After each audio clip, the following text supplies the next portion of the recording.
kembali di Apa Kabar Indonesia Malam. Pemirsa, saya akan langsung mengarah ke Mbak Stepi. Tadi ada pertanyaan yang terputus begitu ya Mbak Stepi. Sebenarnya apa sih yang kemudian ini menjadi keuntungan antara Israel dan juga Amerika, terutama Amerika ya, dengan adanya gencatan senjata di Palestina? Ya, jadi yang pertama ketika kita menghitung, ini kan sebetulnya menganalisis, menghitung sesuatu gitu ya yang nggak terlihat antara Netanyahu dan Trump. Mbak Tiara dan Mbak Dina juga tadi Bapak sudah sebutkan bahwa tidak semua publik di Israel itu mendukung Netanyahu sepenuhnya. Seperti misalnya Menteri Ben Gvir, ada beberapa menteri yang dari sayap kanan yang cukup radikal ya. Dia pingin Hamas ini di bumi hanguskan. Sementara kalau kita lihat Trump ini pingin gencatan senjata. Karena dia pingin fokus kepada tempat lain. Dia mungkin akan fokus ke China atau ke Asia Pasifik, Indo-Pasifik yang menjadi fokus dia. Resource-nya dia pindahkan ke sana. Dengan adanya masalah ini kan tentunya akan mengganggu begitu ya geostrateginya Amerika. Dan kita lihat ketika kita menghitung sebuah ancaman, ada 3 hal penting Mbak yang harus dijadikan indikator. Intention-nya, capability-nya, dan circumstances-nya. Nah, circumstances ini yang sedang diciptakan oleh Israel dengan dia menghancurkan 3 markas nuklirnya Iran. Itu dia sedang menciptakan bahwa ini kita bisa kuasai. Tapi intention itu yang paling sulit. Karena kalau saya lihat Hamas ini walaupun kecil, walaupun hanya sekedar proksi, tapi dia dapat dukungan dari banyak pihak loh. Teman-teman yang mungkin selama ini nggak ngikutin masalah Palestina Israel, tapi karena benci sama Israel, nggak suka, otomatis mereka jadi ke Hamas. Padahal kita nggak tahu sendiri ya, di belakangnya pun ada Iran dan lain-lain. Artinya kalau pakai bahasanya Rusia itu ada istilah Givrinaya Voina. Hybrid warfare-nya negara-negara timur yang nggak kelihatan dengan kampanye informasi. Dan militansi negara yang mayoritas muslim itu kok lebih banyak, kalau kita lihat netizen, pengamat, itu seolah-olah memang ada di belakang Hamas. Dan Trump ini sekarang lagi memilih nih, kalau dia benar-benar kelihatan pro sekali sama Netanyahu dan Israel, dia akan diserang sama publik Amerika sendiri.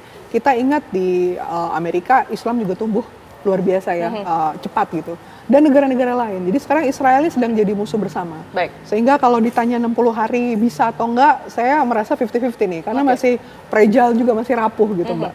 Kalau Mbak Dina sendiri seperti apa? Karena kan kita ketahui juga bahwa pertemuan antara Amerika Serikat dan juga Israel ini kan juga mengundang tanda tanya besar begitu ya. Apa sebenarnya yang kemudian menjadi keuntungan, dan juga apakah dengan adanya pertemuan tersebut ini bisa mempercepat perdamaian atau justru semakin memperkuat posisi tawar Israel mungkin di dunia internasional?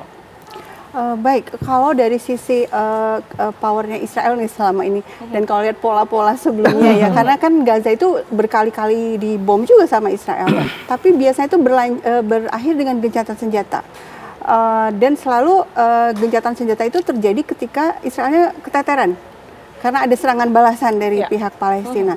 Dan saat ini kalau saya pikir kondisi Israel itu betul-betul kewalahan setelah 12 hari berperang melawan Iran. Itu amunisinya betul-betul berkurang. Kalaupun menunggu disuplai butuh waktu kan, disuplai dari Amerika dan negara-negara Eropa. Dan dana juga habis sangat banyak. Terakhir saya baca itu sampai 325 triliun rupiah kalau dirupiahkan dalam 12 hari. Sehingga di saat yang sama, meskipun memang korban terus berjatuhan ya dibom oleh Israel, tapi pasukan Hamas dan lain-lain, kan sebenarnya yang berperang di Gaza tidak hanya Hamas, ada Hamas, ada PIG, ada PFLP dan lain-lain, itu terus melakukan perlawanan. Dan kita tahu kalau yang namanya perang gerilya itu biasanya pemilik tanah yang paling ngerti seluk-beluknya kan. Sehingga memang keteteran yang tadi malam itu sampai chaos banget tuh, ada puluhan yang terluka dan ada 5 yang tewas, serdadu Israel ketika diserang mendadak oleh para pejuang Palestina. Sehingga saya pikir memang saat ini Israel butuh jeda, sehingga dia minta tolong ke Amerika. Karena apa?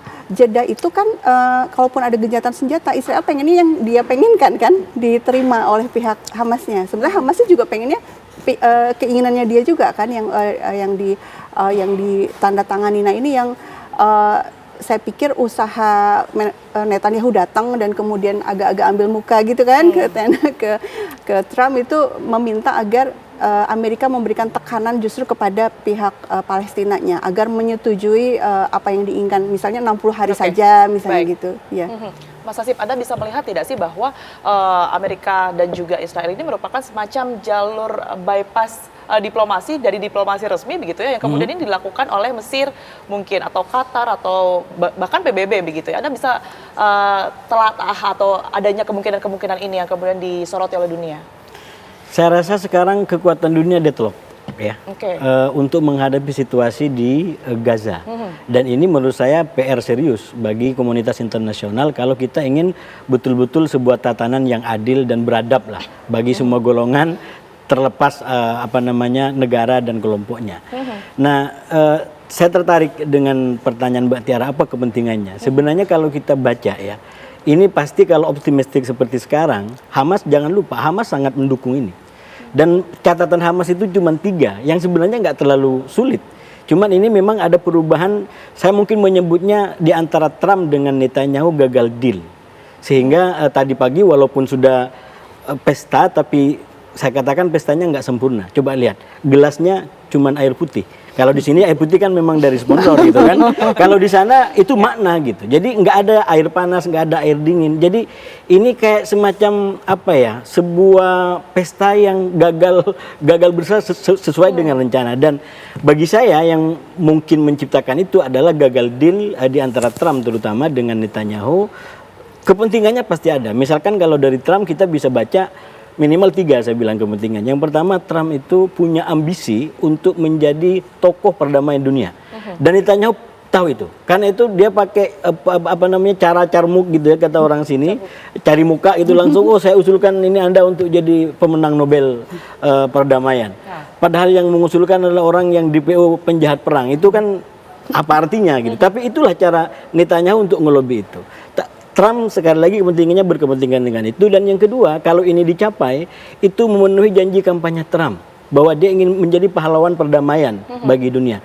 Dan yang ketiga, ini yang paling penting sebenarnya, visi yang nggak begitu sebenarnya di meja tadi muncul, yaitu disebut sebagai Timur Tengah baru dengan pengembangan konsep Abraham Accord. Nah, ini lagi-lagi dipakai oleh Netanyahu tadi kan. Jadi Abraham Accord inilah penting, ini segala macam gitu. Nah, kepentingan Trump juga ketemu dengan kepentingan Netanyahu, yaitu dengan persepsi kemenangan tadi, dia ingin mendapatkan dampak baik di Israel, sehingga kalau bisa percepatan pemilu, dia bisa menang mutlak. Dan itu penting untuk kepentingan kasusnya. Bagaimana Hamas? Hamas juga berkepentingan.